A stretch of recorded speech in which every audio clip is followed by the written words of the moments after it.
So this was kind of an impromptu servicing I did on these devices. So I have basically two 3.6 delay, 3.6 second delay devices, and then a one, what was it, a 1900 RDS.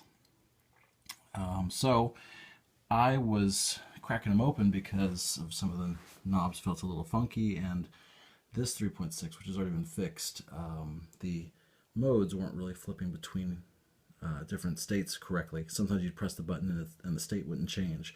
The light would, but the actual mode would not. So that was bad. And I was certainly worried, but it turns out that if you look here, basically what you've got is these buttons across here. All right, these are you can see over there, those are the actual buttons. Missing their plastic, of course. And then essentially those buttons are along there. So 1, 2, 3, 4. So inside here, if you look closely, there is a little gap in there, and you can essentially, here, a lot better lighting. You can squirt a little bit of Deoxit, the regular stuff, in there, and it did a really great job. I also sprayed inside of all of these knobs, and there was a little bit of grime in there, although it wasn't actually making an audible problem, like you couldn't hear any problem.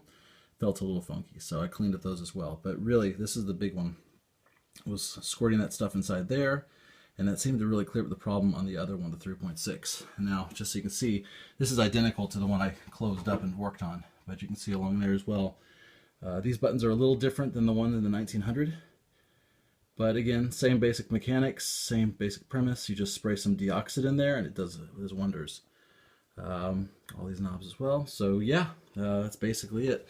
So yeah, if you open this thing up, it's pretty straightforward. Just remember to open it up upside down, because these things are basically, well, as you can see here, they're upside down, which is kind of weird. But yeah, if you try to disassemble it from the top down, you will create a lot of problems. So yeah, that's it. Thanks a lot. Hope it's helped someone. Let's see.